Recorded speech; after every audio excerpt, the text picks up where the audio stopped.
After raking in a worldwide box office total of $457 million, it was pretty much a guarantee that Mission Impossible would be getting a sequel. The great Robert Towne was brought back once again to write the screenplay, but director Brian De Palma opted not to return. Producers Tom Cruise and Paula Wagner wanted another auteur to take the reins, and eventually landed on Hong Kong superstar action director turned US superstar action director John Woo, whose previous film Face Off was a worldwide hit. With Woo on board, the crew headed down to Sydney, Australia to start shooting.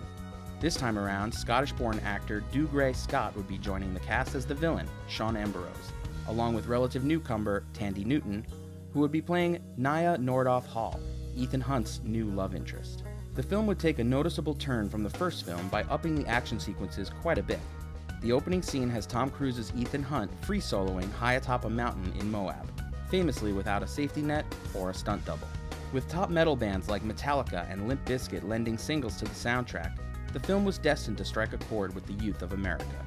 Opening on Memorial Day weekend in the year 2000, it premiered at number 1, eventually becoming the highest-grossing movie of that year.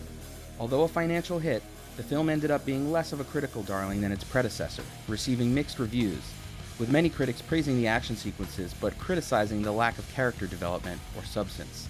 Often considered the weakest of the franchise, we watched Mission Impossible 2 to see where it stands amongst the others in the series. Join me, Matt McGregor, and my co-hosts Harris McCabe and Colin Shaw as we continue to take a deep dive into the Mission Impossible series of films. This is a show about movie franchises. This is License to Watch. Why in the world was this movie made?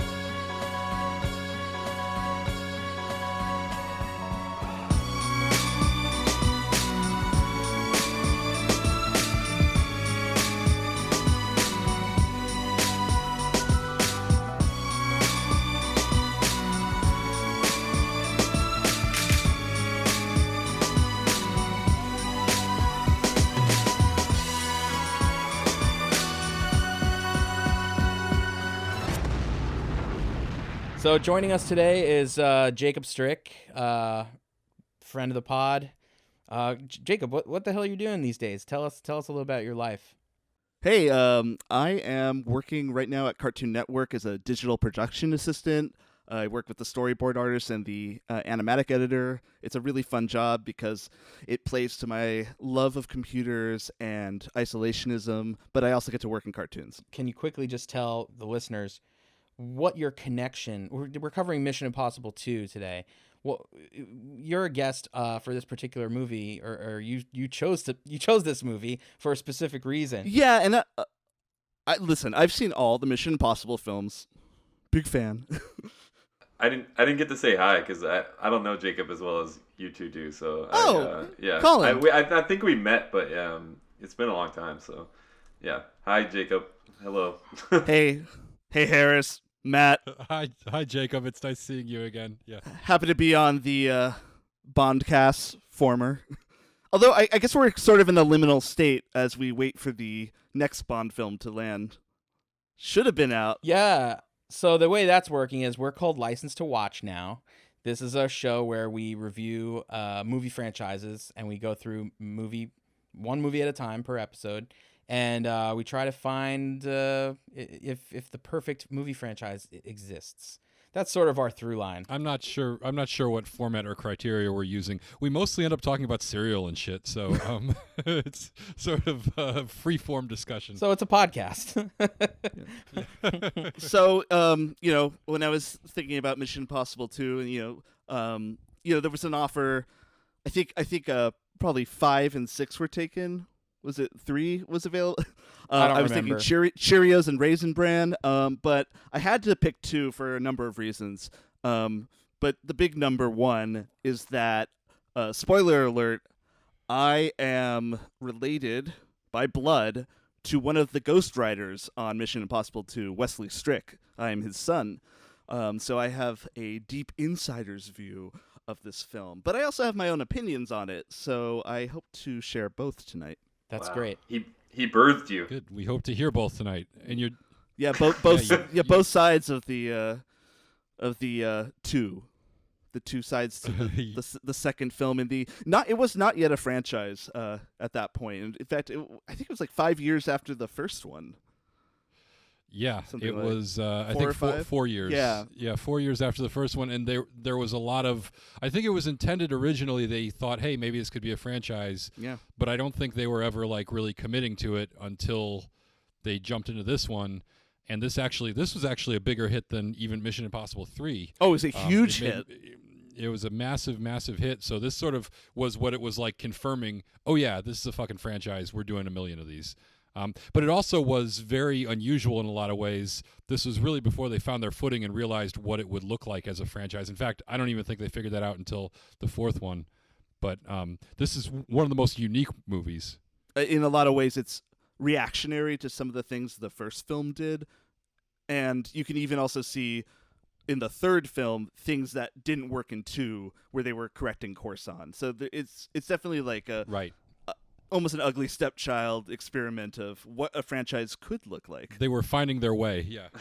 Yeah, I was surprised that this was such not only a big hit, but when you look back at the contemporary critical reviews, most of them were very favorable. Like Roger Ebert, a lot of people gave this glowing reviews. Huh. And I remember it being kind of, and like if you look at its Rotten Tomatoes scores now, it's not great. It's like a 59 or something.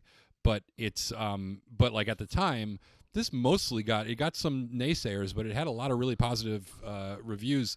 And I remember being at the time disappointed with it a little bit.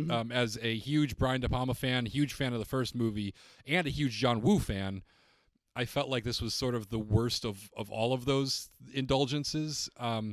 And watching it again now, I really loved it. I thought it was great. I can't even believe why I didn't like it before. So I think I've judged this too harshly. I'm tipping my hand here a little bit, but I thoroughly enjoyed watching this film. What I think is interesting about the film is sort of like its Y2K-ness, where this film sort of exists in the 90s blockbuster formula. I think like it has some quote-unquote winning elements that you start to see phased out.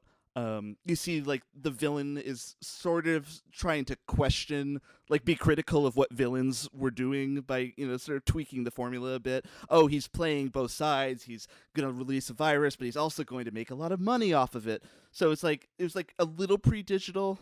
So I think it's also really interesting how long Tom Cruise's hair was. I love it. God, I kept on thinking, like, is this outside of period pieces like Interview with a Vampire and Born on the 4th of July? Is this max Tom Cruise hairline? Whoever was shampooing and conditioning that stuff, I mean, just fantastic job. I think beautiful.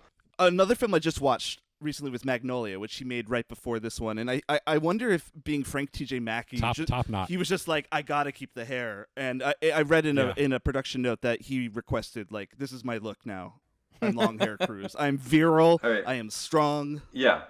So I think I'm on topic. One of my big questions about what was going on when I watched it today was like, okay, we're in a sequel and we're building off the first one and we're going to make it a franchise. In the first one, it's a huge plot point that one of the IMF agents is a betrayer. And this one starts out with a casual mention of, oh, this guy, yeah, he's bad. He also was posing as you because we, the IMF, gave him the ability to do that. So like, why wasn't it a big deal that he's a betrayer? They're so casual. Like, yeah, he betrayed the IMF. I guess you got to get him. I kind of wonder if it's like because eventually the IMF becomes, in the sort of backstory of the movie that they don't really mention, it becomes part of like the U.S. government. But I think in these early films, it's not really, they don't really acknowledge what their association is. And I kind of got the feeling that it's kind of like they're almost like they expect certain agents to go rogue just because they're sort of hiring people on the fly like they are. There's not a lot of infrastructure and security, so it's kind of like they're just grabbing random dudes and it's like, oh, that guy turned out to be a bad guy. This guy we thought was a bad guy is actually kind of cool, so he gets back in, and now this guy's a bad guy. Also, their method of recruitment is questionable in this film too. So like Tom Cruise initially goes to, what's her name? Nyah? Yeah, Nyah. He goes to her and thinks that he has to recruit her into the IMF. So I guess you don't need schooling or like any sort of degree or like Hey, she's a thief, okay? she's a thief. Yeah. So he's Yeah. going to recruit her for her thieving abilities, and then it turns out By mocking her, like Yeah. in the sexy bathtub scene. Yeah. I don't like the sarcasm there, Jacob. I thought they had a lot of chemistry in that bathtub scene. I was like, wow, these are two beautiful people in a bathtub enjoying just being urbane and witty and Yeah, I having don't great chemistry. disagree at all, but it's not really like a successful test of her abilities. He's constantly having the upper hand, but you can't see this because it's a podcast, but he keeps making this like I'm really pleased with myself smile, and that's like kind of hard to watch. The bad guy mentions that. He's like that's what I had the hardest time faking, smiling like you. Ambrose says the hardest thing was smiling like an idiot every 15 minutes. And Yeah. I was like, this is the perfect movie for that because he really is grinning like a fool Yeah. constantly. If you got to be on screen with that actress, I think you would too. I think their chemistry is actually a high point of the film. I was surprised how much I I agree. liked her as a Bond girl, hunt girl. So much so, I was not surprised to find out they contacted her to be in MI3, and she turned down. Like maybe they were setting it up for like a On Her Majesty's Secret Service style, because they do set up the "you have a wife in danger" thread. So I wonder if that was Yeah. ultimately the direction. I love her as an actress. Like Thandie Newton is her name, I think. Yeah, Thandie. Well, it's a TH. So Yes, but it's pronounced Thandie. all right. Anyways, T. Newton, as we call her. Yeah, one of my roommates met her at some restaurant, or was at some restaurant with her one time or something like that. And I just love her. I just think she's the best. She's in Westworld. She's just so good. I couldn't believe that other than Westworld, she's really, like, I like her too. I think she's a great actress. And she's like a famous, like everyone knows Thandie Newton's name. Even before Westworld, she was like a known actress. Crash. And I was She's looking in at Crash, what she's, right? Yes. Yeah, I was looking at what she's done, and it's basically Crash, Beloved, and she had a very small role in Interview with a Vampire. Small but memorable. And like it's basically those three movies, this and Westworld, are her entire. Like she's done a lot of other stuff, but nothing that you'd really know. I was kind of shocked. It's been a minute. What was her role in Interview? She was the slave girl on the plantation. Okay. She was in HR. Get it? That gets killed, and Brad Pitt, he's carrying her body out of the house when Harris, it's on fire. Did you hear my joke? No. I said she was in HR. Oh. Interview with a Vampire. Yeah. You're understanding now, right? Okay. That's Yes. that's kind of interesting because I know that Tom was in London. He was personally interviewing all the women who might potentially play that role, and I'm wondering if that also played a part. I think he was interviewing potential wives, and then the role in the movie. The role in the movie opened up, and I don't want to trip any Scientology alarms tonight. No, so he was. Yeah, so I do think that like I heard that he was still married to Nicole Kidman at Yes. this time, and I heard in one of the behind the scenes interviews that she actually said, hey, why don't you call Thandie, because they had a good working experience before. And also, interestingly enough, both Nicole Kidman and Tom Cruise worked with Brendan Gleeson on Far and Away when he had a very minor role in that early in his career. And then he's, of course, has a big role in this too. So I'm wondering if that's true. Is Brendan Gleeson the guy who's in Gangs of New York? Yes. Gangs of New York. Michael Collins, 28 Days Later. Is he in Bruges also? Yes. In Bruges, Edge of Tomorrow. Don't you mean Live, Die, Repeat? Live, Die, and Repeat, much better name. Yes. Right. I love watching a movie when Brendan Gleeson, he walks in the room. It's like finding a bar of chocolate you forgot about. You're like, oh yes, he's an eloquent bastard. It's beautiful. Everything's going to be better. Yes. Have you seen Kingdom of Heaven? Anyone? Kingdom of Heaven? Yep. Ridley Yeah, I've Scott, seen it. starring Yeah. starring what, Legolas or whatever? Orlando Bloom. Yeah, he's in that. He's like a bad guy, and he's literally like a psychotic warmongering bad guy, and he gets imprisoned. Yeah. Orlando. And one of the other bad guys just lets him out because he's gonna start a war with the Muslims. And he's just like, I'll just do what I do. And he's in the prison cell, and it's like a nasty, like 13th century prison or whatever time period it is. And he's just like dancing around in these like dirty like garments. He's really he's revolting, but he's doing it on purpose. Wait, Colin, he is... did I just discover what our bonus movie is going to be? Kingdom of Heaven? Oh, please. Director's cut. Oh, yeah. The director's cut. We've got so many better options. The best is every time that they're trying to make a decision, is if somebody stands up in the meeting of all the people and goes, God wills it, everyone else has to stand up and go, God wills it! And that's how they make all decisions. Not in License That's to fucking Watch. Crusades. That's how they do the Crusades right there. It's a democracy. Or a republic or something. Yeah. So, Jacob, just to Yes. fill you in, we have a Patreon show for $1 a month that I believe you subscribe to, right? Oh, yes, I am a proud subscriber. Well, thank you for your contribution. But course. what that show... I don't support the Crusades. I don't want to sound like I support them. Sorry. I'm sure that was clear, but I just want to make it really clear. Okay. Edit that out so it sounds like he supports them. Yeah, he's a filmmaker. I wonder if this is just something that Tom Cruise does, like, when he sees an actor, kind of a minor actor on a previous movie, he just has like a Rolodex of old names of like, oh, that guy was pretty good. Oh, that person was pretty interesting. Oh, he was helping everybody for this movie. He got his cousin in here. Yeah, yep. Nepotism, William come on. Maypother, yep. William Maypother plays Wallace and has about 3 lines, and one of the lines is him looking out the window of the car and yelling "Ah!" before he's smashed by a truck. The stupidest Honestly, death ever. I don't know. It was a pretty good explosion, though. You got the like sliding on the cycle. That's the guy who gets hit by the truck? Yeah.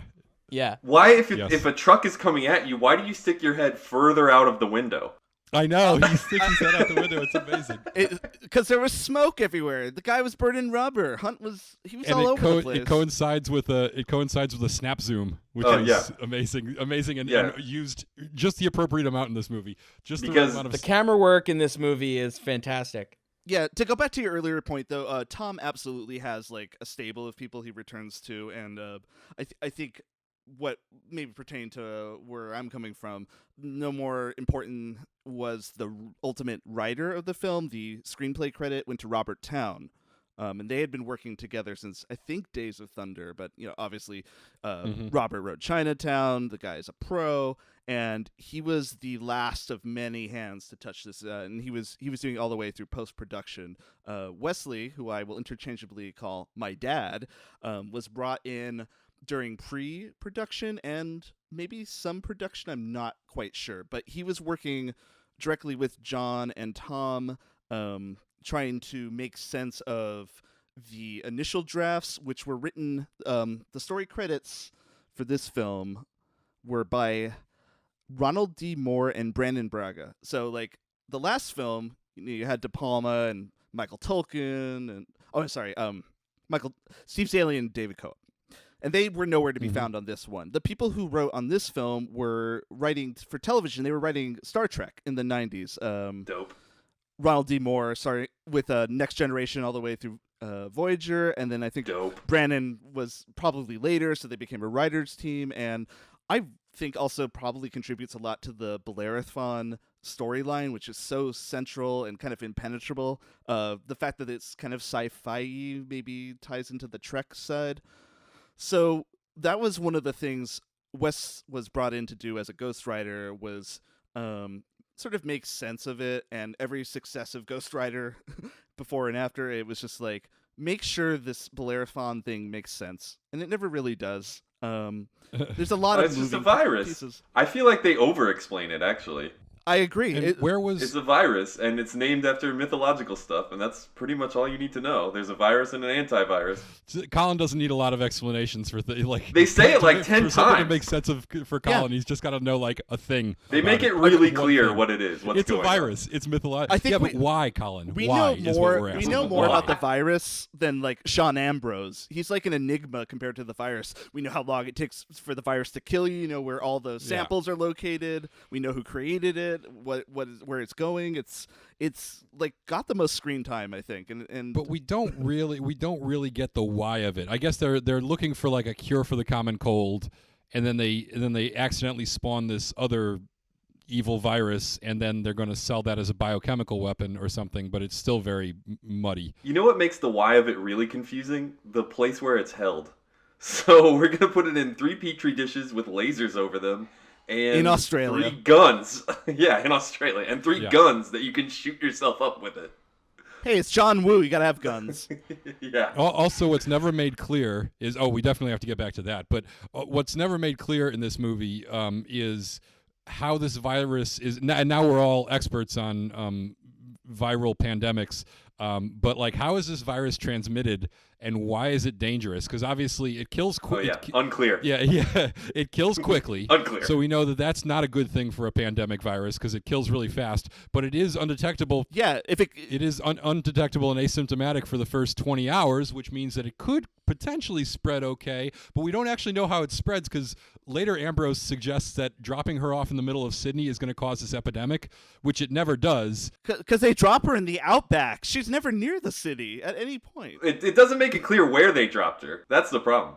They're riding in a limo with her, and they're not wearing any kind of masks or protection or anything. Yeah. They're dealing with a Russian guy. Like, they're dealing with all these infected people, and they never seem concerned they're going to contract this thing. So it seems like it only gets contracted through blood, which means that she would have to bleed on a bunch of people in Australia to cause the pandemic. Maybe the 20-hour thing is also when it becomes contagious. They should have said that. Okay, so still not a very good pandemic thing. Then, That would have because- gone a long way. If they had said that once, that would have gone a long way, though. But it would have made it clear that it actually isn't going to spread like a pandemic, because then it would be more like MERS or something, where it kills you so fast that you don't get a chance to spread it. Yeah, that's a well. terrible virus. That virus should be ashamed of itself. Yeah. I actually remember Yeah. reading in an earlier draft of the film that my dad was working on that originally they didn't have a cure left over for Nyah. That they ran out of cures, and the way that Tom was going to save her was by sweating it out, basically like setting a ring of fire around her and just basically sweat lodging the virus. You know what would have been good if he had already taken the cure and what they had to do was fuck. I totally follow. Sexually transmitted cure. No, that would have been and bad. Jacob, I wanted to ask a follow-up question. Where was your dad in his career at this point? Because he'd already written a lot of big movies, right? Yeah. I think. Well, that's an interesting thing. So my dad, Because he'd worked with Tim Burton before now, right? And that was And sort Scorsese, right? yes. So Scorsese, then Tim. Obviously, the Tim is also uncredited for Batman Returns. Mhm. And he'd worked with John Woo before, right? Yes. Face Off, also uncredited, but that's why John brought him on to this, because they had a good I had see. a good rapport. He was working during production on Face Off, which I consider to be a fucking masterclass film. I think like much more wild than Mission Impossible 2 is allowed to be. Yeah. One of the Agreed. things that sets Wes's writing apart is overtly sexual dialogue. And if I'm watching, a film like in Batman Returns and the Penguin says, "Just the pussy I was looking for," I'm like, "Oh, that was Dad." And yeah, just watch a Wesley Strick film. He's a great wordsmith. He has a sardonic humor. I think the definitely pillow talk is one of his best subjects. Hi, Dad. But yeah, so on Face Off, he was writing dialogue punch-ups. He was working with Travolta and Cage. It's funny you mentioned the Tom Cruise smiling really widely, because one of the lines he wrote into Face Off was this ridiculous chin, and he actually asked Travolta, "Is it okay to make fun of you like that?" But getting to work with those actors, and they want to develop the characters, so he's sort of he's working with everybody and trying to consolidate it into a draft. So he's working with John. He's flying back and forth to London a lot around this time, and he's actually kind of hanging out with Tom and Kidman. Kidman was on stage actually at the time. She was at the Donmar Warehouse on the Sam Mendes play, where she appears butt naked briefly, and apparently John and Dad were running late to the play, no people admitted after it starts, and they were hopelessly. Isn't the actual term buck naked? And not Well, butt. no, you saw her butt, so I'm gonna so say it was only her butt. So Yeah, it wasn't butt naked. It well, was butt butt in naked. addition to the rest of the nudity, also butt. no frontal. So it was So butt naked. Yes. they're okay. hopelessly lost. It's like minutes to spare, and finally, as they're asking someone for directions, he goes, "Wait, aren't you John Woo?" And Wes is like, "Yes, it's John Woo. Now, how do you get to the Domnar?" Did you say he had a sardonic wit? Yeah, I like That's a nice word. Well, one of the films he wrote was Wolf. I haven't seen that. Jack Nicholson and Michelle Pfeiffer. Wolf is the really exciting world of publishing, but Ooh. I think he really manages to turn it into like a really, memorably bloody horror film. It's a Mike Nichols film. I actually think it's a lot of fun. Check it out. I used to do a lot of fish jokes. They said I had a sardonic wit. This is Colin. This is the show. He's trying so hard. It's like he takes 5 minutes to work the conversation around so he can get his pun in. I waited long for that. Puns are great. Everyone loves puns. One thing Dad doesn't love is writing action. I mean, it's just not like natural. It's the screenwriter trick, and then an incredible action scene occurs. But when it comes to writing like specific beats, he told me that one time he was on the Sony lot. He was in his office working on MI2, and he was like, "How do I get Tom out of this scene?" He's like, behind a wall or some kind of barrier, and he's doomed. And he's like, "Wait, John is in the next office, the best action director of all time. Let me just go over and ask what Ethan should do to get out of this predicament." So he goes to John. He explains the scenario. And John says to Dad, "Ethan has one gun. Girl throw him second gun. Ethan go, pow, pow." There you go. And that was it. It's like tip of the hat to John, who makes ballet out of action. The parts of the film that really work, the siege on the laboratory, the motorcycle chase, especially the duel on the beach, that's pure woo. For me, really love those sequences. Yeah, let's talk a little bit about John Woo, our guest auteur for this movie. Yeah. So it's funny that they chose another guy like De Palma, who is very much style over substance. I say in a not insulting way, but very concerned with the style of the scene in the film more than the actual content of what's going on. And the style is in itself a kind of a content or substance. Obviously very different than De Palma, but in his own way, he's just as idiosyncratic, maybe more so. And he'd had a huge career in Hong Kong, made some of the greatest movies, in that genre of Hong Kong action ever, including the best action movie ever made, which I've mentioned this before. Hard Boiled is the finest action movie in history. I know people will say The Killer is his best movie. It's Hard Boiled because it dispenses with a lot of the one downside of John Woo is all like the sort of saccharine, melodramatic plot lines, and sort of just reveling in this melodrama and love stories and shoehorning that in a lot. Yeah. And Hard Boiled is the one movie that has its goofy moments where a baby saves a guy by peeing on him. But it also is mostly just like 4 extended action sequences that are strung together by the thinnest amount of plot. And that's really what you want from a John Woo movie is good action sequences and a little bit of plot just to tether them together. And that's kind of what we get here. And what we also get, I think the best representation is in Face Off, where you actually get a really interesting plot that's stringing all those action sequences together. You know what I love for the direction of the If this is a fucking pun, Colin, it's not a I swear to pun. God. It's not a pun.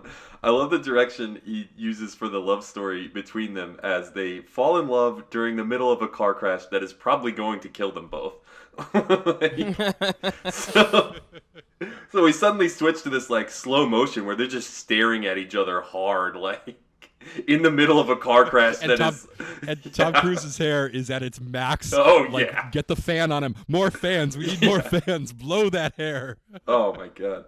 And it's just back and forth, them just staring at each other. But everything that's going on around them is like they're about to fucking die because they're in a horrible car crash. But by the way, the the John Woo drinking game for this movie is every time you see slow motion, every time you see a So zoom, much. every time you see doves, every time you see the doves. every time you see Tom Cruise's hair flowing majestically in a breeze or a fan, and every time somebody jumps, spins, twirls, or flips for no reason at all, then you have to take a drink, and You'll be dead. you'll be drunk by like an hour. Also, in, for this movie, easily. every time someone says Bellerophon, yes, absolutely. Bonus. Hey, it's a Bellerophon time. There you For go, the whole Harris. family. I have a lot of problems with this movie, but I mean, I'm kind of mixed also. Like, I did enjoy parts of it. Mostly the action parts, I think, work. Except, I mean, I guess I don't like the fight at the end. I think it goes on for way too long. But, I mean, what I'm most Agree. surprised about is, was the first movie not a success? I mean, it's like they took nothing from the first movie.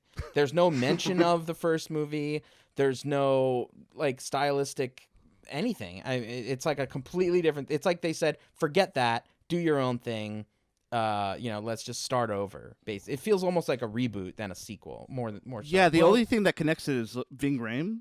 Ving Rhames. Yeah, that's it. Ving Rhames and Tom Cruise. I think listening to a lot of behind the scenes footage, and you never know how much of this is them having a unified front and getting their story straight, and how much of it is what they actually believe. But a lot of the behind the scenes interviews with Paula Wagner and Tom Cruise, they talk about how they never intended it to be kind of a cookie cutter franchise where you did the same thing over and over again. They both felt that would be really boring. And so for the first movie, they weren't even sure if they wanted to do a sequel. And then for the sequel, the one thing they didn't want to do is do the same movie again with the same director and the same actors. They wanted it to be like almost like how the TV series, which is originally supposed to be, where it's like a new adventure, a new cast, a new idea. But like I think it's kind of daring to go out and go like, yeah, we had this really idiosyncratic, very unique director on this first one, and now we're going to get a guy who's so different and bring him in, and he's going to bring his own, like instead of what Bond does, which is figure out what works and then just do that every time as similar as we can. This one is like they were going, let's make totally new movies and be inventive and creative every time out. That's what they claim. I think it's also funny that after the next movie, They tried to get De Palma, right? They tried to get him back. I didn't hear that. I heard that they actually were like looking for other people, that like they were actively trying to get some other filmmaker to I think jump they on did board and ask him to direct. come back, and he said no. So then, Well, I don't think he was interested in doing franchise stuff either, and I think he made that clear in the original. I think he was like, yeah, this is I'm a one and done here. I do think it's interesting that despite of all that, by the fourth movie, they're like taking the best elements of the first three and just being like, okay, how can we make this like codified and repeatable, and how can we make this very much this, like we've got our stable of cast that we want to keep. We're constantly bringing in new people that we're just gonna like, oh, that guy's good, let's bring him back. Let's bring. well, her it back. helps that now they have the same team every time. Yeah. Right, exactly. Why didn't they invite back Billy Bard, to fly another helicopter? What's wrong with Billy? The guy with the Australian accent? Yeah, he was fantastically forgettable. Well, one, they got Simon Pegg eventually. And two, that guy was like just an Australian accent. He's literally a Simon Pegg dry run. It's so funny. Yeah, exactly. That's I was thinking the exact same thing. I was thinking, what's they got Simon Pegg? The most bizarre thing about Simon Pegg, though, is he came in as the computer expert, which they already had. So they had to shift him to a field agent because they had Ving Rhames there as the computer expert. So they had to they had to jumble it. Like they could have figured this out, but this is kind of the flying by the seat of their pants nature of these movies, is that they kind of just figure these things out as they go. I also thought it was interesting. Billy Baird became a director and directed two movies that I actually recognized and have seen before. One was I swear to God I wrote it down. His name's John Polson, and he directed Swim Fan and Hide and Seek with Robert De Niro and Elle Fanning. Oh, So he Swim directed. Fan. Oh, I have a good Swim Fan story. Swim Fan stars what's that actress's name? She was like Erica Christensen. Erica Christensen. Yeah, she had a moment, like she had like a month where she was also in the Soderbergh Traffic movie. Traffic was her breakout, and then Swim Fan was her follow up, and it was like, holy shit, she's gonna be famous. Really cute. Yeah, girl. she's really Who's the cute. guy in Swim Fan again? Is it Freddie Prinze or is it what's his name? No, it's some other guy. Is it the Drive guy? Keep guessing. It's Drive, traffic, crash. I'm sensing a theme here. Cars too. Yeah, it's all. This is our car accident podcast. Matt was talking earlier about going and starting his cars and sitting in them and then going back inside, which is weird. I mean, do as the natives do. These are dark times we live in. I've got a lot of good car crash stories. Actually, can I turn it back to Luther, the Ving Rhames role, yes. for a second? I have a bit of potential trivia. This could be absolutely wrong, incorrect, or it could be like the biggest scoop you've ever had. That's the best kind of trivia because did you know Clint Howard is dead? He's not. No. He's not. It's just a little piece of trivia I like to throw out there every once in a while. Dead gorgeous, you mean? So That's a Harris fact. That's a Harris Look fact. on the IMDb for his character between the first film and the second film. Do you know what you notice? There's a difference. Who, Ving Rhames? In the first in the first film, he has no last name. In the second film, his name is Luther Strickle. Now, my dad's name is Wesley Strick. Do you think that's merely a coincidence? He did not write that in, by the way. I thought his last name was Stickle. Yes, Sickle, Strickle. You know what I mean. So, point is, It is possible Strickle. Possible shout out. Instead of screen credit, the character's sort of named after you? Question mark. It is Strickle, but I do think we just watched that first movie just a couple weeks ago, and I do think I remember them saying his name. It's not in the credits, but it definitely I think because you also see his disavowed page, yes. which has his Yeah, it full has a name bio. on it. It's like Yeah. a one sheet. On Well, his being a bad spy. that's like the then And it it is was Stickle. like pre-predicting it. There you go. Yeah, maybe that's how they were trying to seduce your dad and get him on board. It's like, hey, we're naming characters after you already. Nice. We didn't Yeah, get that ghostwrite this Swim thing. Fan story. Can we go back to that? Oh, yeah. Let's hear our Eric Christensen story. What was she? She was on a show too recently. Parenthood, I think she was Sure. on. Yeah, real quick. I got a blowjob in a movie theater while watching Swim Fan. Good. Well, how was Wow, it? Good story. Could have been better. No, I'm just kidding. What Swim was fan better, or the movie or blowjob? the? Yeah, no, I meant the movie. The blowjob Harris, was we're on the same perfect. wavelength here. Yeah. Set him up, knock him down. I want to go back to talking about how different this style is from the first one. There are some similarities. The opening scene of the movie is the airplane hijacking, and you see the doctor leaving with the virus after injecting it with himself, and you hear voiceover of himself saying what Chimera and Bellerophon are. I don't think we need that. I think the beginning works better when it's under mysterious circumstances. We don't know what this guy's carrying or whatever. I mean, we'll get it eventually because they say it 20 other times in the movie. Yeah, they use the same audio again. Yeah. I think they fell in love with that whole line of dialogue and just wanted to like. I think it was that guy's voice. They were like, this guy, he's got a good voice. That guy who he was what's his name? Rade.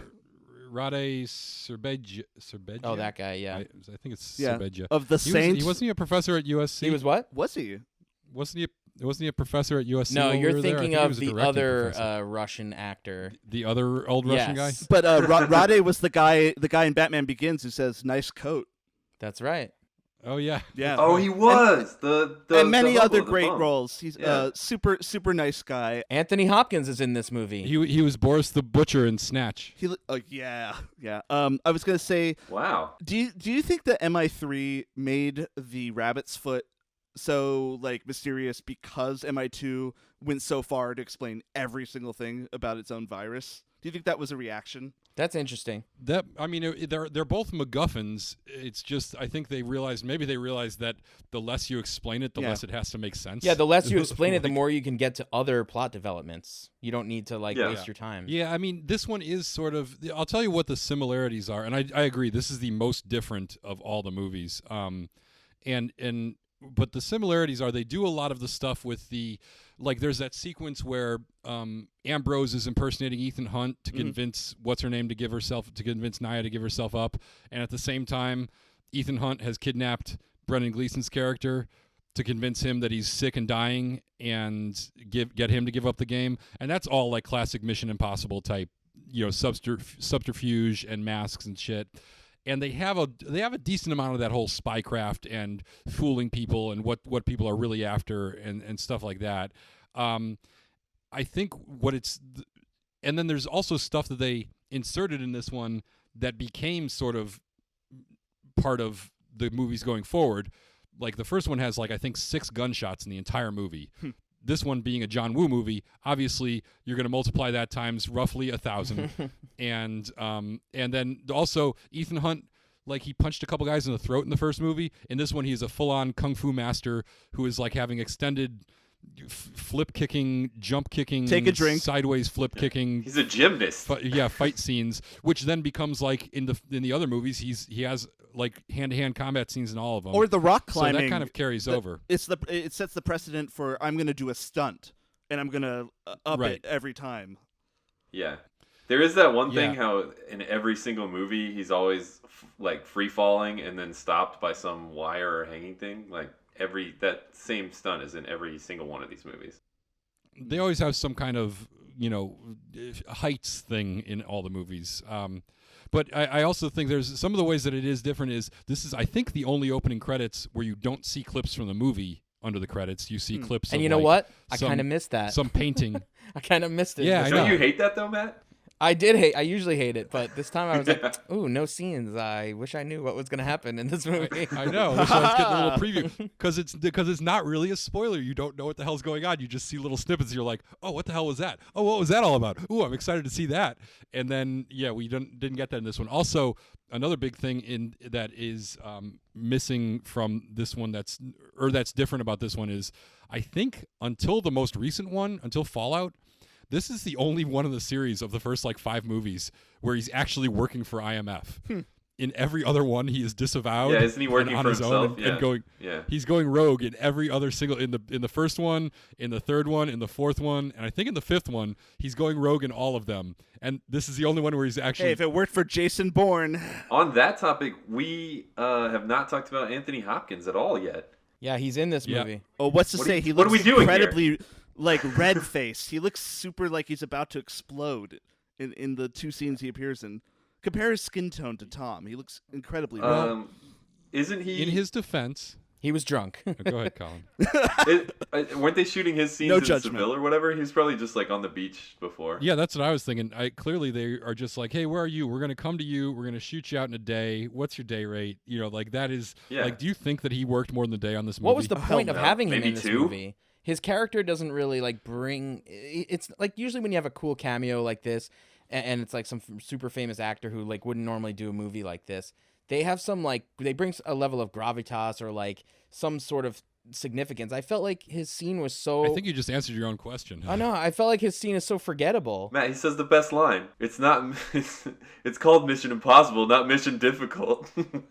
Oh, that's why. Because it's a trailer this is not moment. Mission Difficult, Mr. Hunt. This is Mission Impossible. Thanks, Dad. Difficult should be a walk in the park for you. He also had the line to go to bed with a man and lie to him. She's a woman. She's got all the training she needs. Also, my dad. That was cold. Damn. Who by the way, happily married to this day. Yeah, well, I think it's kind of making a point of the contrast of the way this guy looks at things and the way Ethan Hunt does. But I think that actually is a great scene. I think they knew they had 2 pretty good scenes with him and Tom Cruise written, and they needed a decent actor that could sort of carry it off. And if you can get a big name for nothing, I mean, I think that's the point is that Anthony Hopkins, you don't need to use him in some great capacity. He brings his own gravitas to the thing. So you're kind of just going, yeah, we got some good dialogue. We're going to throw a big actor in there. We're going to pay pretty cheap for him because we're shooting him out in a day. I just felt like he was underused. He's also another person who went on to be in Westworld, which I think is interesting. True. But if you used him more, you'd have to pay him more, and then you wouldn't be able to afford it. So that's, it's kind of like being able to say, hey, we got Anthony Hopkins in the movie, and still you're not really paying full price for Anthony Hopkins because you're shooting him out in a day or 2. Yeah, it's just a trailer thing. They should put his face in the trailer saying that line. It's not Mission Difficult. Well, and I think they wanted to have somebody with a little bit of clout being in charge of the agency, and they've done that again in future movies. They did that with. It's always someone different, isn't it? His boss. No, in the next one it's what's Lawrence his name Fishburne from In the Bed. right? Yeah, it's Lawrence Fishburne's the one in Is that yeah? That's the next one. And what's his name? Billy Crudup and Lawrence Fishburne are the and the one IMF. after it. It's the guy from Batman Begins. I can't think of his name. He plays the gangster. Yeah, it's the guy from In the Bedroom. Yeah. Carmine Falcone. Yes, but That's real his name. name in Batman Begins. Carmine in the bedroom with a candlestick. Yep. In the Bedroom, also a movie with William Mapother in it. Can we talk about one of my favorite actors who in MI2 is Richard Roxburgh, who plays the heavy Hugh Stamp, gets his fingers sluiced. Yeah, what else is he in? I'm just like, I know this guy. Moulin Rouge as the Duke. Really? Yeah. I've seen him in a ton of stuff. I immediately recognize him, and No, I cannot figure I'm out not what saying he's from good what in else. this film. I'm just saying every time I look at him, I'm just thinking about another movie, and that's enough for me. I've got a very specific objection to Richard Roxburgh in this film. Go on. And it's got nothing to do with his performance, but hard disagree because I cannot take him seriously as a heavy because he looks so much like Scott Thompson from Kids in the Hall. Yo. He does I cannot look get a over little it. like I him. cannot get over it. But he looks like you know what? he looks You like know a what tougher Dougray version. Scott looks like? Dougray Scott looks like Antonio Banderas looking at the laptop, going. It's just he's so ambiguous. Actually, just want to correct you there. I think it's Dougray, which is something that I didn't know until I was watching. So Dougray Scott was recently in a movie called Sea Fever with Hermione Corfield, who was in a movie that I produced called Rust Creek. And that just came out, and we did like a watch party for it because it just got released. And they did Gunpowder and Sky did this really interesting thing where they released the movie and made it available for like $5 or whatever, but not like a typical on-demand thing. It's like you'd pay your $5 and then you go into like it's streamed it live, so it only played at certain times. But then they had a nice Q&A after with Hermione and Dougray and all these other people. So I found out how his name was pronounced just a few days ago. And Sea Fever wasn't bad. Hermione's a very good actress and was very good in it. Dougray Scott, another guy who he was in Ever After with Drew Barrymore. Yeah. And then he was in I don't know. He's famous, but Well, he could have had a much bigger career. He turned down the role of Wolverine to do this movie. He didn't turn it down. Wow. He didn't turn it down. He landed it. He accepted it. He was excited to do it. And then the shooting on this movie ran long. No way. He missed out on being Wolverine for 20 years. Which guy are we talking because about? he had The villain. the bad the guy. main villain. Oh. Yeah. Wow. Yeah. He was I also considered to replace Brosnan for Bond and lost out to Daniel Craig. Wow. So two near misses for Dougray Scott. Yeah. And this might be the biggest thing he was ever in, which is just that's got to be. I mean, I'm sure he's had a fun career and no regrets or whatever. And but in still. this movie, in 2 scenes, he was played by Tom Cruise. This doesn't bode well. Yeah. True. Hey, you know what we haven't done yet? What's that? What? We haven't talked about the plot of this movie. Really. What? I think we need to get a good. Can we talk about the cars circling around, or can we talk about the motorcycles? Well, let's Can we have not Colin talk do about his the run. let's have Colin do his run through of the plot. All right, Colin, take it away. All right, so it starts out with the scientist, and he's like, I created this thing, and it's bad. And then he's on an airplane, and he's sitting next to our guy, Ethan Hunt, and he's like, oh, thanks. I'm so glad you're here. I've got this stuff right here in my bag. And then it turns out that guy's not Ethan Hunt. They hijack the plane, steal everything, and kill everybody, and they get out of there. Then we see where Ethan Hunt's really at, and he's rock climbing so hard. He's climbing the rocks like you wouldn't believe. And then they send him a message, and they're like, we got to get you on the mission, buddy. And he's like, how the fuck did they find me? I'm supposed to be on vacation, whatever. I'm going to go talk to Anthony Hopkins. Anthony Hopkins is like, okay, we got to get this guy. He stole the stuff, and it's like a super virus and the cure, and we found out from the old guy scientist, and you gotta save the day, buddy. And so he goes to find this woman because Anthony Hopkins says you have to bring this woman with you. So he goes and they fall in love and have sex when they're crashing cars and stealing things. And then they get together, the team with Ving Rhames and everything. They go to Australia, and it turns out they wanted the woman to go have sex with the bad guy so that they could get an in with him. Then they figure out that they gotta get the virus because he only stole the antidote. So he goes and tries to destroy the virus, and then she doses herself with the virus to protect it. And then they have a big final battle showdown because the bad guy's plan was to sell both and take over a company that runs drugs so that he could be the richest guy ever and win. And then Ethan Hunt, he gets in there and he stops him. He sneaks around. He karates the shit out of people. There's birds. He does a face swapping with the heavy guy, and and he just kicks some serious ass. He runs his motorcycle into the other guy's motorcycle as hard as he can, and they body flop into each other. And then he just karates the shit out of him, and they win. That's it. Good, with time to spare. That was actually a really great summary. The only thing you left out was Nailed the Kodak camera that could only hold one photo in 1998. Yeah. Digital cameras, a new technology, digital camera photography. What a surprise. You were able to summarize this plot in less than a minute. Yeah, there isn't that much plot, so this was kind of an easy one. This is a layup. It's like several times in the movie they kind of summarize the plot for you in a minute, in several scenes. Like, oh, it's the Chimera virus. Remember now, this is the virus and the antivirus, and we need one and the other, and we got to do it to, steal all the money. Yep. I watched this movie with Colleen, and in the very beginning when they're in Spain, I think, there's there's some dancing going on, and it's when Tom Cruise sees Nyah for the first time, like across through the dancers, and classic John Woo introduction of two people. there's like a lot of slow motion and totally slow staring motion. and awkward Tom Cruise smiling, and Colleen was just kind of like, "What are you watching? What is this?" That is classic Woo of just the slow motion eye contact from across the room, and it's You might say he was wooing her. yeah. There's just so much coverage and cutting. It's no shot is ever held for more than 3 seconds, and each character gets like 4 different kinds of close-ups and a wide. It's like the camera's always moving, something's always And an happening. awkwardly It's crazy. spliced digital wipe. Yeah.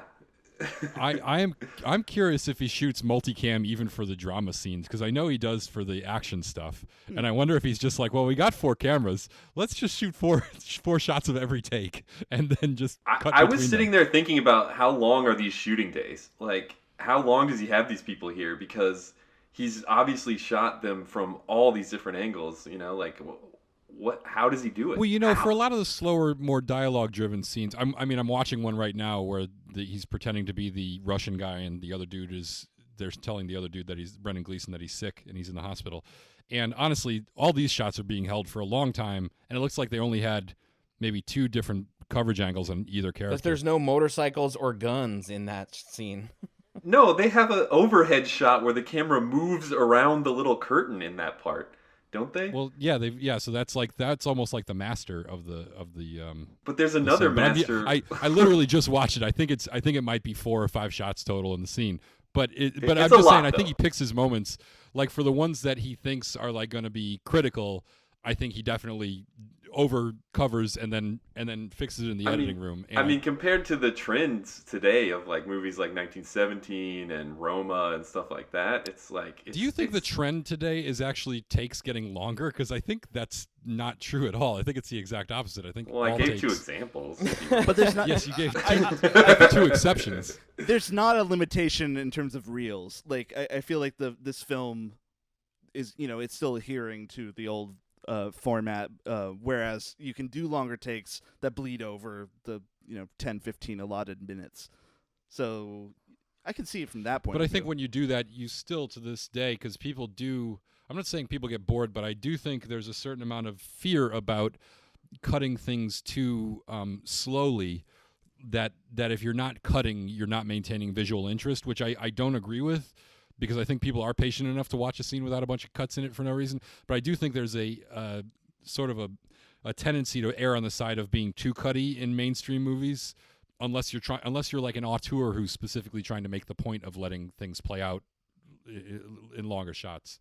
Yeah. Speaking of John Woo, here's a guy who splits the difference. He does a lot of cutting, Right. but the moments are super slow. It takes a moment and Yeah, just because crystallizes usually with slow it. motion, but also he does a ton of cutting, but he's always doing it with some kind of story motivation. Like when he moves the camera and then cuts to like a regular close up, he wants the camera to move in the shot because there's a motion happening on the screen. So, it's a ton of cuts, but he's like you can see that there's a ton of intentional stuff. But that's why I was thinking about like how long are these people there? Because I mean, he has to know that he's going to do this beforehand, but also like it just seems like it's so much, you know. Ask Dougray Scott how long he was there, because it changed his career. Yeah, that's right. Yeah, Yeah, it's too long for him to be Wolverine. Damn it.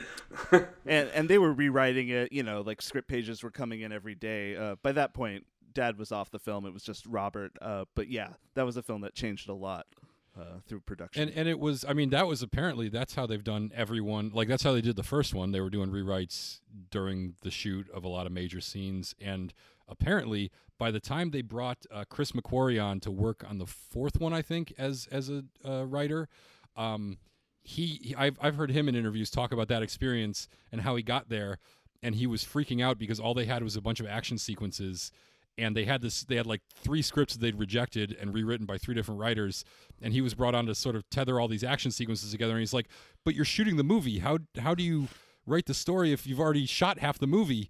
And they're like, well, just figure it out, it's no big deal, we do this for all of them. Yeah. and basically that was his like initiation to, this is just their process now, and now he's directed the last couple and is going to direct the next couple, and apparently he's just embraced it, and he's like, yeah, this is just what we do, we come up with a bunch of cool action sequences, we start showing up in random exotic places, and then we just sort of figure out what it's about at the time and write some dialogue, you know? And it's totally working. One man's trash is another man's treasure, filmically speaking. Yeah, that would be terrifying. But What haven't we talked about? Well, I mean, I can. There's so many things I could say. I just don't want to. I feel like I keep talking over people. we haven't talked about some of the John Wooiest moments of this entire movie, and also consequently some of the best ones.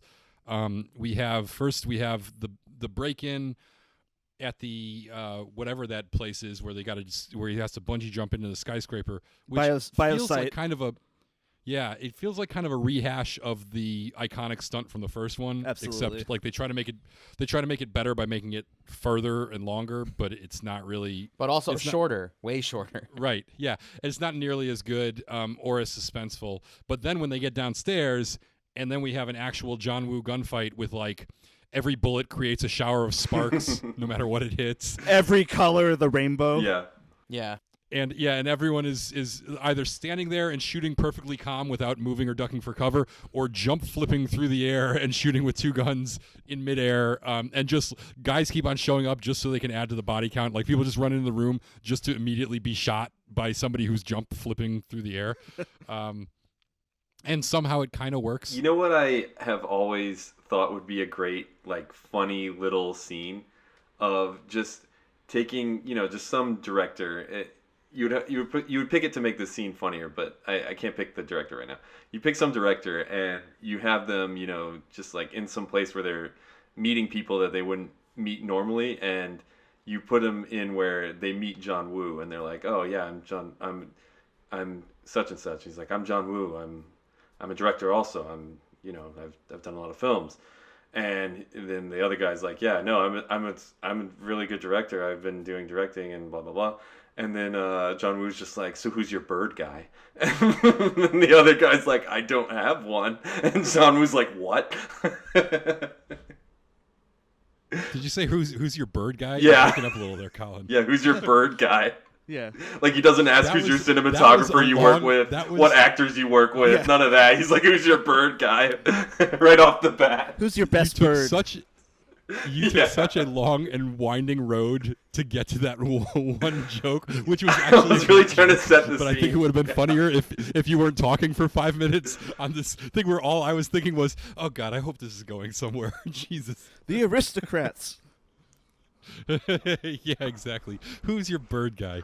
No, that is a good gag because it is a very John Woo thing. Speaking of great jokes, we haven't mentioned Limp Bizkit at all. Oh yeah. Oh, so this is what I really wanted to go into. Honestly, after the movie ended today, I spent a good hour listening to songs from the soundtrack. Of course you did.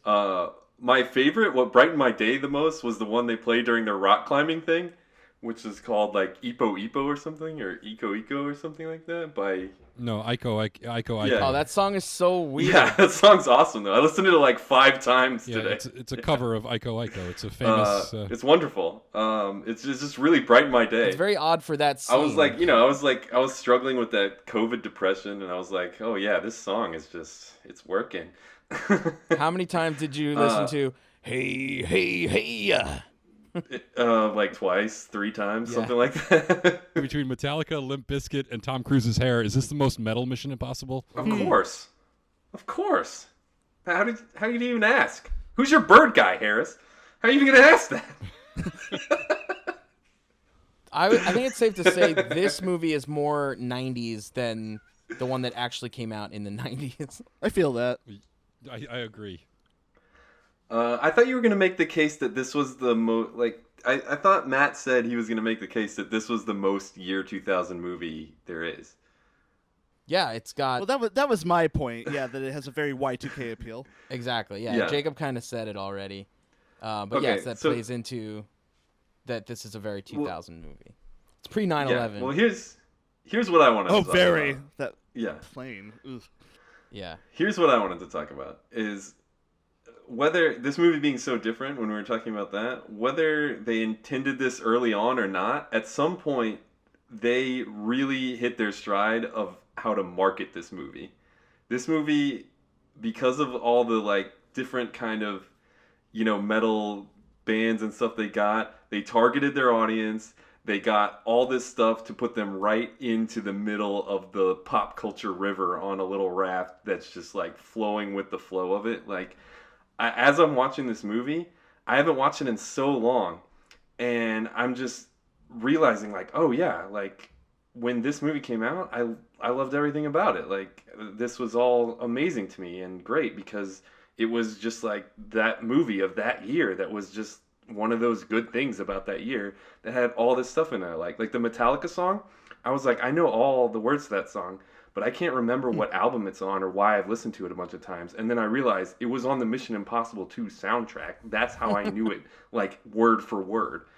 And Limp Bizkit, that was their peak. That's how they got on there. And they just hit their mark for marketing the movie to just do all these things to just say like, oh, these are going to create buzz. This is going to generate buzz. People are going to talk about whether or not they're going to go see the second Mission Impossible. You know what I mean?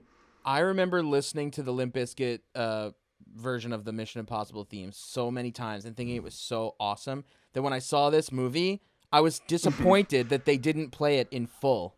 They don't throughout the whole movie. Yeah. They only play it in the beginning Same. for like a riff, and that's it. Same. Totally same. I hated that. I hate that when like I hate when there's a song on the soundtrack and it's not played in the movie. Or when there's a song in the movie that's not Yes. on the soundtrack. Oh. That that's hurts. that's even worse. I can think of an instance for each of those actually. Yeah. I loved the Godzilla soundtrack from 1998's Godzilla film. Do you remember that? Hilarious. And there was a Green Day song, and there was a Rage Against the Machine song that I really liked, and neither of them are in the movie. And then also the soundtrack for the Cable Guy. I remember seeing the movie Cable Guy, and they play a White Zombie song, More Human Than Human. You guys know that song? Yes, I love that song. No. We're talking about a musical genre that I am. It's like one of my huge blind spots. Okay, well, Like all music. It's like White Zombie's biggest song, but it wasn't on the soundtrack. I was very disappointed. Besides all the soundtrack songs, I love how the score goes full Gladiator at certain times. Did you notice that? Who did the music for this movie? I'm just gonna go out on a limb and say Hans Zimmer. It's Zimmer. It was Hans Zimmer. Who did Gladiator. And, yeah. And I feel like there's, for the romantic scenes, I do feel like they rip off or quote Badlands a little bit. That's what I kept on thinking. Huh. It just reminds me of Badlands, the Badlands. Well, that would make sense, from a Yeah, a little geographic perspective. All right, should we talk about the finale? Let's do it. Yeah, long fight scene. The kicking of guns, the smashing Yeah. of skulls. So the finale starts at an underground biochemical research facility / dove sanctuary, and takes up a full quarter of the movie.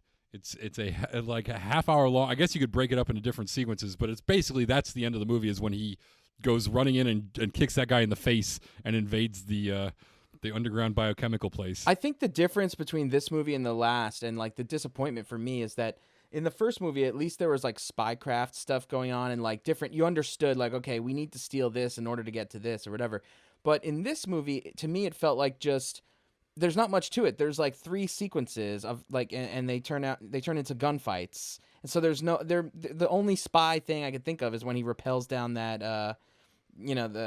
that, what do you call it? Like chimney or what's that? Well, there's the things I mentioned earlier where they're impersonating other people to fool people into things, and and there's mask elements in the finale too, obviously, masks. and there's also when he goes to recruit her. There are parts of that, but I get what you're saying, and that's because it is a John Woo movie. You know, it's very much it's a late like, 90s John Woo like action movie. Like I said, his best films are 3 or 4 really extended gunfight sequences, and then a little bit of plot in between them. That's like what makes a John Woo movie good. So this is probably a better John Woo movie than it is a Mission Impossible Agreed. movie. Yep, that's my I remember at the time seeing it. Oh, I just saw I'm watching the movie on mute right now. Sorry, Colin. I'm watching the movie on mute right now. And I just saw the scene where Luther sees the bomb in the reflection of the puddle and then tries to get out of the van and get the computer, but then his jacket gets snagged. And honestly, I kind of like that moment. I'm a fan. I know. His clothes get fucked up. I'm also watching. This is also the part where Tom Cruise and what's her name? Nyah? Nyah, are in the chemical place, and he can only get one of them out, and he's yelling at her, and they're having this yelling conversation. And I just realized they're both shot on the same side of the screen. Like it jumps the line every time. Like they're both facing the wrong screen direction for that conversation. They're both facing left. Even though they're literally standing there facing each other with their faces close up, every time it cuts to one of them talking, they're both facing the same direction screen-wise. And I'm wondering if it can't be for a lack of coverage, so that must be intentional. But very weird choice. It's probably because it already covered with like 2 different kinds of wides where you know where they are, you know. Because there's a wide from behind them in the back where you can see everyone, and there's a wide where you can see that she's standing there and he's hiding behind, and you see what he's hiding behind. No, it's not when they're hiding. It's when they're both, when he's like telling her that he can't get them both out, and she's telling him that he should shoot her. Oh, It's yeah, cutting I thought you back were and talking forth about a between their different faces, and their faces are literally staring in opposite directions. But when it cuts back and forth to the close-ups, they're both staring the same way, which I think is just a very weird choice, but not really relevant. During that scene, I'm just distracted by like thinking, why can't you both leave? You know, why can't you both just leave? Because that parachute isn't going to hold them both. I know, I figured plus, it out, but you know, how are they both going to jump out of the wall and do that flip? That's really necessary because that's what activates the parachute. I don't know. I didn't realize, but you know, at the time I was like, why don't they just both run away? Yeah. You know. I mean, that was the film in a nutshell. Like through all its permutations, it was sort of like patching the plot holes rather than letting anything organic occur. Right. And still, we have much to speak of.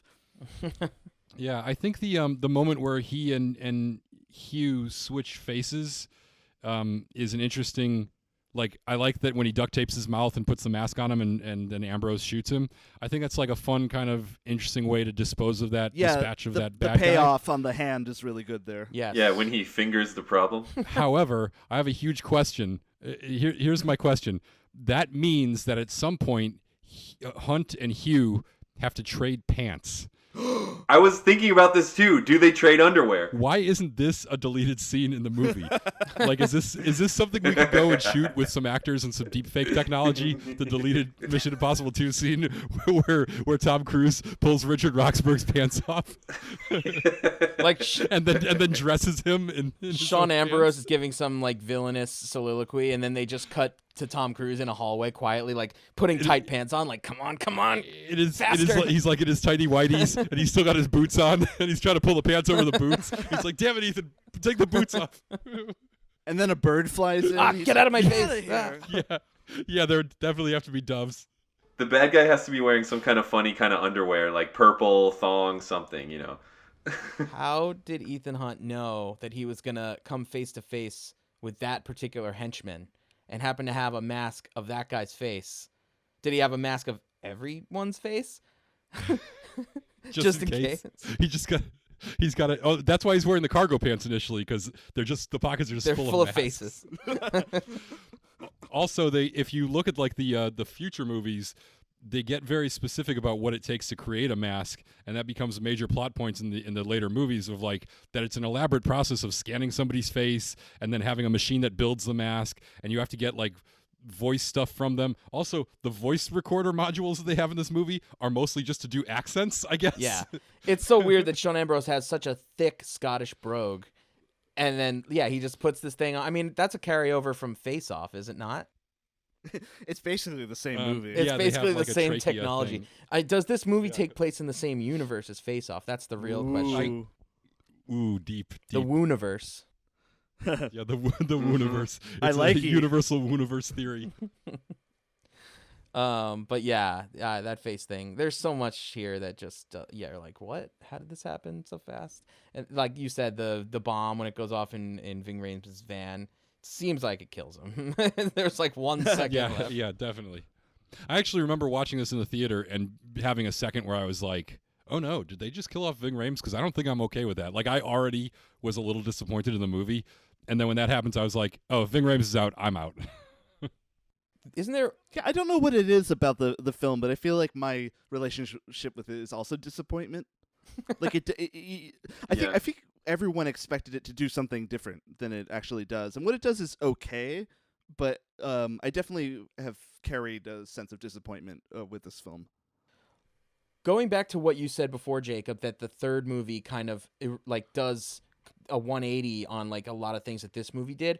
One of which is like they had, the main villain in this is incredibly forgettable. He's just like average looking white guy, and then all his henchmen are average looking white guys, and they're all familiar faces. But well, they're kind of doing the 006 thing, like the Bond thing of having him fight a mirror image of himself. Yeah.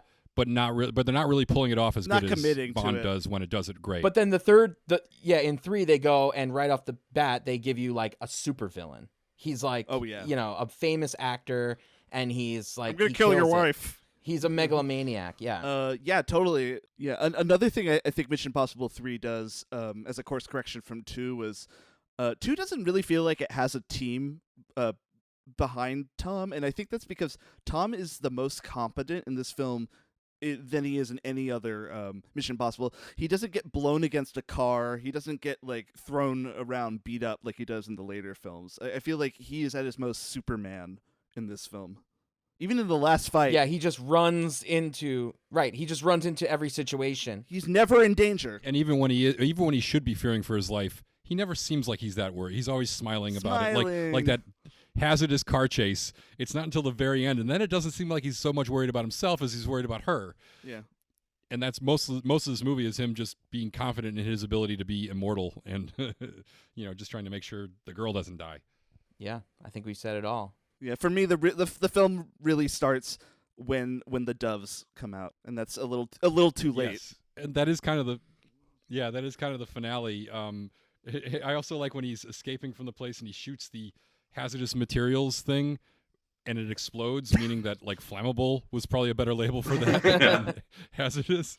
And then of course, right after that, these 2 motorcycles come out of nowhere, just showing up, and it's like what's the plan here, guys? Well, we're going to ride our bikes really close to him. Okay, do you guys need guns? No, I think he's going to be really intimidated by these bikes driving near him and jumping over him. And, he's going to have a gun. Yeah, no, I think he's going to be too scared to use it. Did you notice, like, when all those henchmen come out of the woodwork, including the motorcycle guys, that the first ones are in, like, a gold Ford Taurus? Like, it's not intimidating at all either. Oh, damn it, we missed the most critical part of whatever he was talking about. You didn't hear me say gold Ford Taurus? You cut out, Colin. Gold Ford Taurus. Gold Ford Taurus. Oh,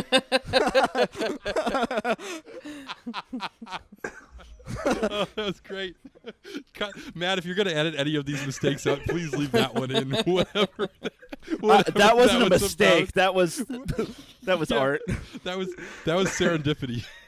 We're all waiting with bated breath, and then he's just like, gold Ford Taurus. Yeah, that's what I'm trying to say.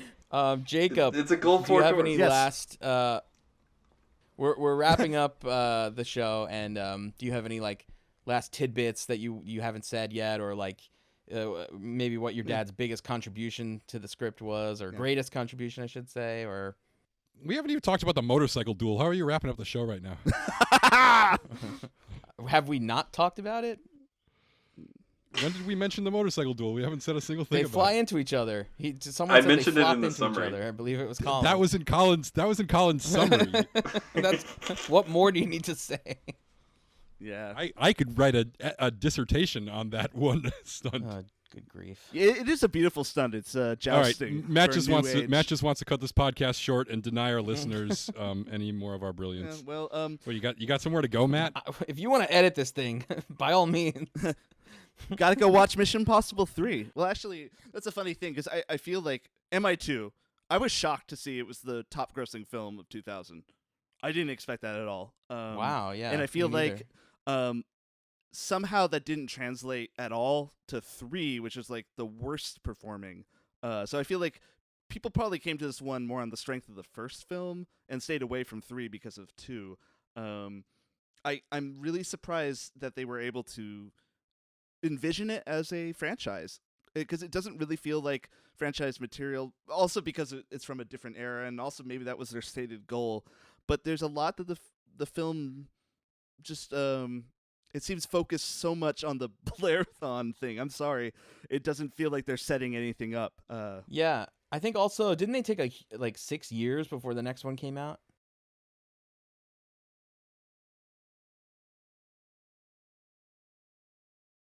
Yeah, it seems very unconfident in its own material.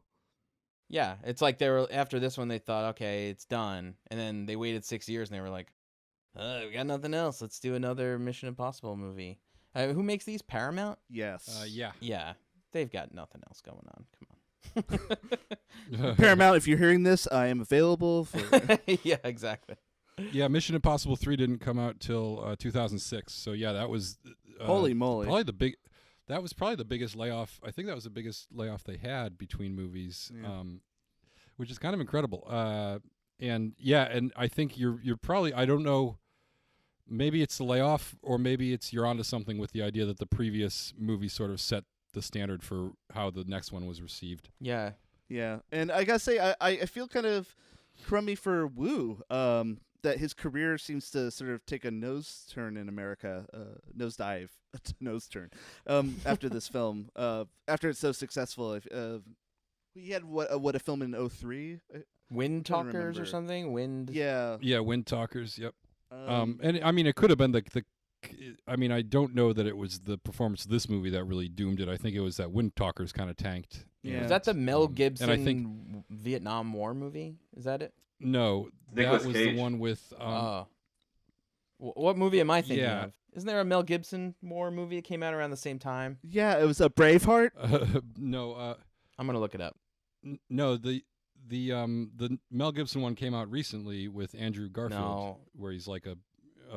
There's something else. Hold on, I'm looking it up. Your next Well, film. we were soldiers once and young. There's nothing like Wind Talkers. Wind Talkers had Adam Beach and Nicolas Cage in it, and was kind of like a. It was weird. It was weird. I watched it.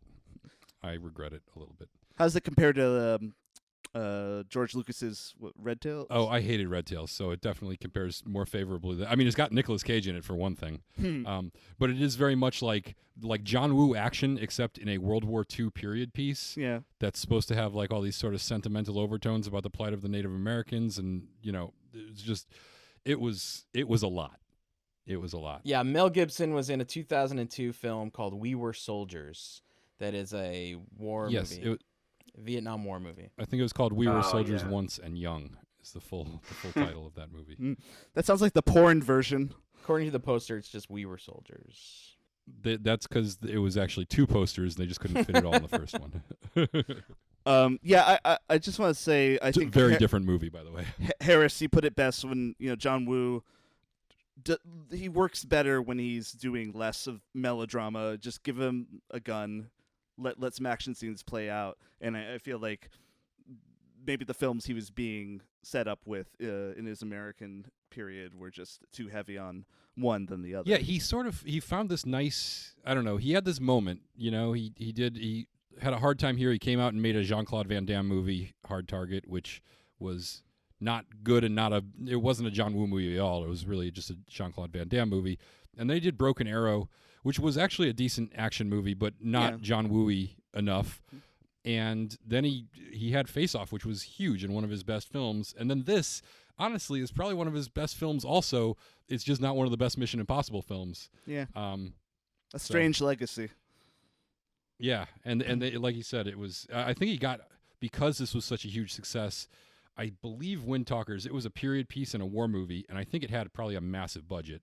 So when that underperforms, I think that kind of dooms you. And I think he did Paycheck with Ben Affleck. Oh, yeah. That was one of his.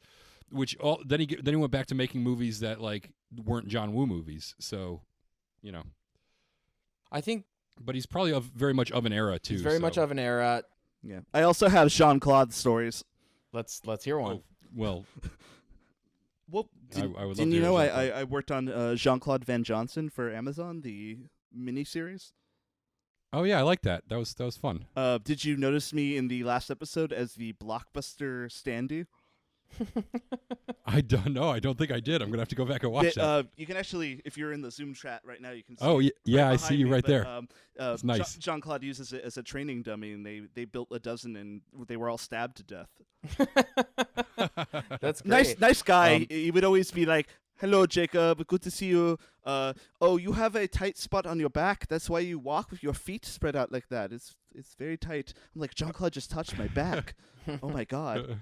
He also couldn't remember your name. If you were a woman, he would just say, "Hello, lady." But I was, "Hello, Jacob." So good times. It sounds like you got Me Too'd by Jean-Claude Van Damme. Yeah. And I didn't mind it for a minute. What a charmer. I've heard almost nothing but bad things about him. And I was so surprised that he did something that seems so self-aware and kind of like down to earth, and it really sort of made me look at him a little differently. They definitely had to talk him into some of it. Sometimes I feel like he was in on the joke. Other times it had to be constructed around him. I like the final product though. Very, very silly. If you haven't seen it, JCVJ on Amazon. I endorse that recommendation. You know what I'd like to watch? Sudden Death. Sudden Death's pretty good. Yeah, I mean it's terrible, but Is it Jean-Claude Van Damme's best movie? Oh wait, no, Double Impact is his best movie. What is the criteria right now for best movie? I mean, with Jean-Claude Van Damme, it's a low bar. Yeah, I mean, what's the over/under on Time Cop? I guess it actually probably is either Time Cop or the first Universal Soldier. Hell yeah! Now there's a franchise you could look at. Yeah, but I mean, Double Impact has the best unintentional hilarity. Maybe that's our bonus movie. And a good poster. What's the one where he dances? Oh, that was Electric Boogaloo, right? Do all of our bonus movies have to be terrible? Is that like a prerequisite? Can we ever watch a good one? It's whatever we want. Yeah, we're making it whatever we want. It's a low It's bar. whatever you guys want. I got outvoted last time. Whatever I want is not having to pay for another shitty movie, though. That's my.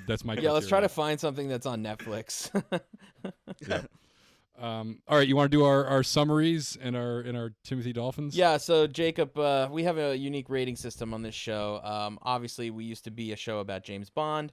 Our namesake, License to Watch, is a riff on License to Kill. And so we decided we were going to name our rating system after Timothy Dalton, the actor who plays James Bond in License to Kill. But I'm very familiar with Timothy Dalton. When we first announced this, Harris misspoke, and he called it Timothy Dolphin. So our rating system is on a scale of from 1 to 10, Timothy Dolphins.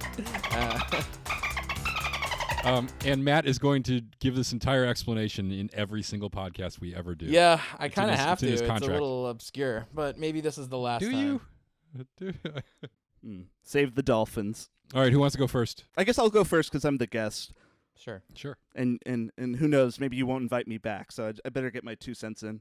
I'm giving this film 6.5 Dolphins. Timothy Dolphins. I think it has some high points, but they don't make up for its shortcomings, and that's no insult to my dad at all. He tried his best. He didn't get the credit.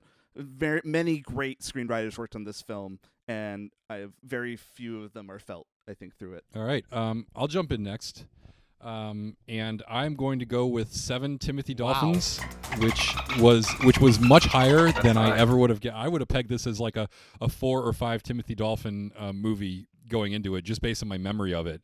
And yet I enjoyed, like, much the way you guys enjoy silly movies that don't make any sense. I'm very surprised at this I found- rating from Harris. I found myself, it's partially because it appeals to a lot of the things that I like about John Woo movies, and I think it had good action sequences, although the physics are out of, just not of this planet.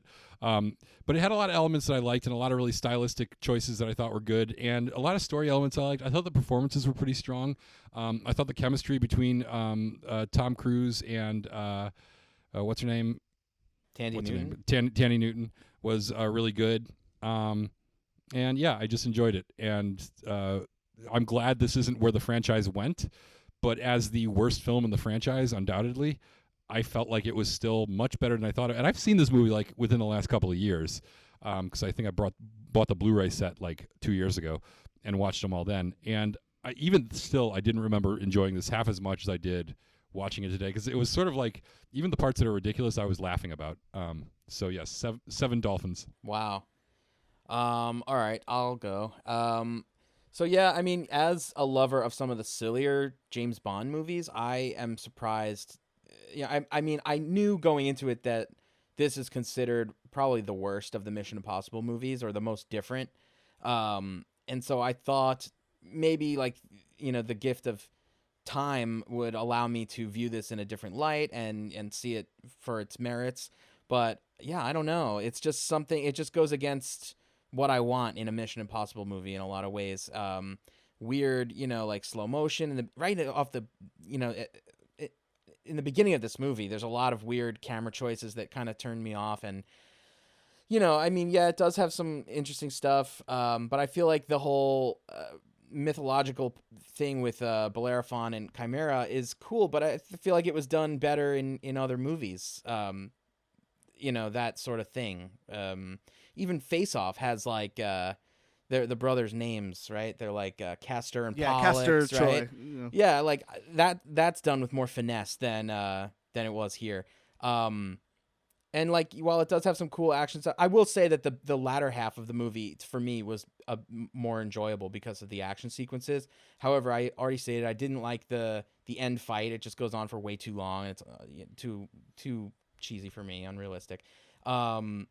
I don't know. It felt out of place for me in what I want in a Mission Impossible movie, but I guess I can enjoy it for the things I mentioned. So with that, I'm going to give it 4 Timothy Dolphins.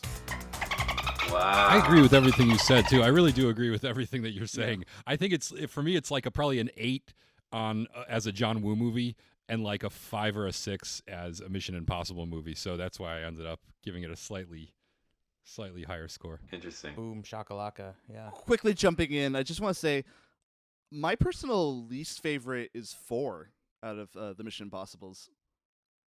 I don't know if that's a controversial position. Well, I'll say this, and what helped me solidify my dolphin scale is that I watched last night the first couple of minutes of... I've been watching The Americans on Amazon, and Kerry Russell, love her. And I remembered that she was in 3, so I watched the beginning of the movie because I remember she's only in like the first scene or whatever. And I ended up watching like the first 15 or 20 minutes of 3, and like already it's so much better. I'm so much more hooked in that movie than I was in the first hour of this movie. And I think that helped me decide, oh yeah. I think my controversial opinion is going to be that I think that 3 is like one of my favorites, up there with the first one. Oh, that's great. Yeah, I think 3 is really good too. All right, sorry, we're jumping all in front of Colin's Timothy Dolphin. All right, so it's on a scale of Timothy Daltons. So I feel like I want to give it a 7. I totally agree with Matt about the end scene going on too long, and I do remember feeling disappointment when seeing it. But I also had this acceptance where I was like, oh, they're going in a different direction, and this kind of stuff is also cool to me. So I liked it, but I was disappointed that it wasn't like the first one, but I wasn't disappointed in it for trying to change at all, because Fred Durst helped me with that, I guess. I don't know. When there was one set of footprints It was Durst who carried you. It was Durst. If it had more Thandie, I think I would give it an 8 or a 9 because I love her. She's the best. And I think a solid 7 is fine, considering I haven't watched it in a really long time, and I had fun today when I watched it. I enjoyed it. So a solid 7 is an acceptable Timothy Dolphin score. Solid 7's good enough for the girls I date. Oh, Harris. Unnecessary. Harris, you're a 10 across the board, undoubtedly. Don't oversell me, Jacob. 10 dolphins. You know what's great so about it sounds dolphins? like this is a They also have that sardinic wit. good callback. Yeah, so Mission Impossible So, 2. looks like this is. Controversial. Watch it yourself. Make up your own mind. I think this is a license to watch issued, so definitely get out there. Just don't expect it to be the best. Yeah, Mission you got to Impossible see it you've to ever believe it. I mean, that's the reason is to watch this movie. If you like slow-mo at all, then slow motion photography of any kind, you'll love this. If you like watching people flip or twirl or spin, If you like the word Bellerophon, If you like that one accountant who transfers all the money and goes, "Oh my God, what have I done?" with his face, it's like the most greatest performance in the film. Fantastic. yeah, if you like little bits and pieces of minor characters doing a lot of acting in small doses. Yeah. great. All right, Jacob, thank you for joining us. Is there anything you want Thanks for to? having me. Yeah, is there anything you want to plug? Can people follow you on Twitter or Instagram or whatever? Absolutely. You can follow me on Twitter. My handle is Jake Strick, Strick. That's Trick with an S. And you can follow the trials and tribulations of the band I'm in called Q-Bomb. We are recording an album. We actually just wrapped up a Kickstarter that successfully funded, released a music video called Everything Is Fine, which is, I think, really timely. So that's letter QBOMB band, wherever social media networks are. That sounds great. And I think I watched your video. Yay. Yeah, it was awesome. Yeah, thank you for watching. I really like the style of music. I watched it a while ago. It's like How would you describe the style of You have- music? I would describe it as I want Matt to describe it first. ooh, okay, Oh. lightning round. no, it's sort of like punk, like poppy, but he plays keyboards in it. So there's almost like a Like a punk pop synth new wave type. yeah. Like Motion City Soundtrack. Remember that band? Is it like that? The way it was sold to me was MSI meets Gorillaz. MSI is definitely a band that I thought of. It's all flowing back to me now because do you guys know MSI? It's definitely it's an underserved era of music, which actually I feel like I was a little like late to. But if they remake Mission Impossible 2 or 3, we'd fit right into the soundtrack. Awesome. Oh, you know what you guys should do? You should get vouchers that offer discounts for the tickets to the live show, and you should call them Q-Bomb coupons. I will pitch that to the group. Look into that. I hope we get a live venue soon. We might be at Viper Room next, so watch out. Oh, that's a good venue. Sunset Strip. Mm-hmm. Nice. Well, let us know about that when we are allowed to leave our homes. Yeah, you might be playing to an empty room there, and you'll all be standing 6 feet apart. All right, cool. I think that's it. Mission Impossible 2. We came, we saw, we watched, we conquered. We feel disappointed. Anything's possible. Yeah, anything's possible. All right, guys. Called Mission Difficult. All right. Till next time. Excelsior.